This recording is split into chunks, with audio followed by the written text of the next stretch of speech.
Assalamualaikum warahmatullahi wabarakatuh. Setiap orang itu berhak punya pendirian soal apa yang dianggap salah maupun benar. Tapi pertanyaannya, kalau kita nggak setuju sama sesuatu, sejauh mana sih kita boleh bersikap? Ini yang mau saya bahas lewat kasus viral pada Juni 2026 lalu di sebuah kampus ternama di Depok yang berkaitan sama isu LGBT.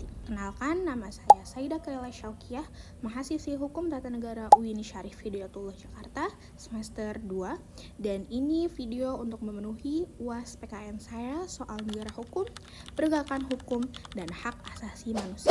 Pada Selasa sore tanggal 2 Juni 2026 lalu, di Selasar Perpustakaan PNJ, ada dua pria yang kepergok perciuman.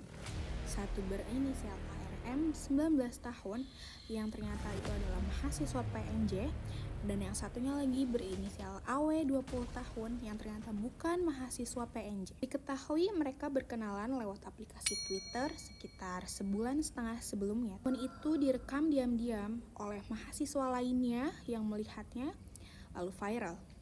Yang bikin aku miris, setelah itu keduanya dikerumuni, diarak, diinterogasi, bahkan di sidang terbuka di taman kampus sambil disiarkan live lewat aplikasi TikTok. Bahkan ayah dari ARM ini sampai sujud minta maaf di depan massa.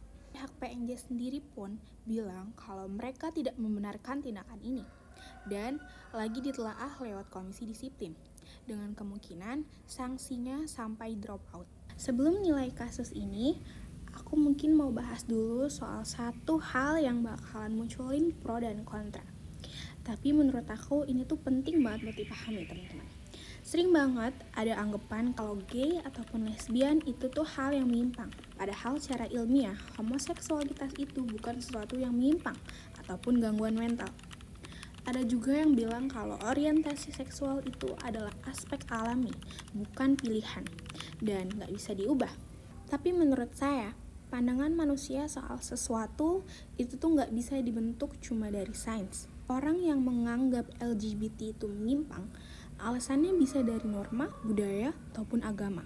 Jadi, walaupun sains bilang kalau LGBT itu bukan penyakit, itu tuh gak bikin otomatis semua orang harus menerimanya secara moral maupun agama. Karena sains itu cuma menjelaskan kenapa sesuatu itu bisa terjadi, bukan boleh atau tidaknya sesuatu itu dilakukan. Terus soal argumen bukan pilihan dan gak bisa diubah. Oke, kita anggap saja itu memang alami ya. Tapi dalam hidup, kita memang sering dihadapkan sama hal-hal yang emang kita tuh gak bisa pilih teman-teman. Kita gak bisa milih kita lahir di keluarga kayak gimana. Kita gak bisa milih perasaan itu tumbuh ke siapa. Menurut saya, hidup ini tuh kayak main kartu. Ada yang ngebagiin, dan tugas kita cuma menerimanya. Yang jadi soal tinggal gimana cara kita mainin kartu itu. Karena setiap orang itu punya buku panduannya sendiri. Karena saya seorang muslim dan di agama saya LGBT itu diharamkan, saya mengikapinya sesuai aturan yang sudah saya pelajari. Memang saya tidak bisa memilih kartu, tapi saya tetap punya pilihan untuk cara bermain kartu tersebut. Dua hal yang harus dibedakan ya teman-teman. Membenci orangnya secara personal, menghina, mencaci, bahkan sampai merendahkan di depan umum, itu jelas-jelas tidak diperbolehkan. Dan aku setuju banget sama itu. Karena di agama saya pun itu tidak diajarkan untuk membenci ataupun menghina orang secara personal, siapapun orangnya. Tapi ketidaksetujuan sama perilakunya karena bertentangan sama nilai moral agama dan nilai bangsa Indonesia itu hal yang beda.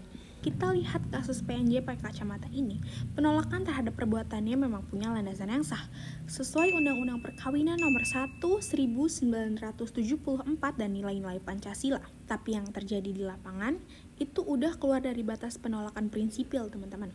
Itu udah masuk ke arah penghinaan personal yang tidak bisa kita benarkan. Seperti dikerumuni, diinterogasi paksa, diarak, diadili di depan umum, bahkan disiarkan secara live. Itu persekusi, bukan penegakan nilai. Komnas Hak Asasi Manusia sendiri pun itu sudah menegaskan bahwa persekusi itu tidak bisa dibenarkan dengan alasan apapun. Kalau ada pelanggaran kode etik, jalurnya itu harus lewat komisi disiplin, bukan diadili massa. Kampus tetap berhak menegakkan aturan dan nilai moral lewat jalur resmi seperti komisi disiplin dengan cara tertutup dan menjaga privasi yang bersangkutan. Masyarakat juga boleh menolak perilaku ataupun kampanye-kampanyenya secara prinsip. Tapi berhenti di penolakan saja, bukan lanjut ke penghinaan personal ataupun penghakiman publik. Buat saya, kasus ini itu mengajarkan satu hal yang sangat penting. Keyakinan yang benar itu seharusnya melahirkan sikap yang beradab, bukan kekerasan. Mungkin saya memang tidak setuju sama perilaku ataupun kampanye-kampanye dari LGBT.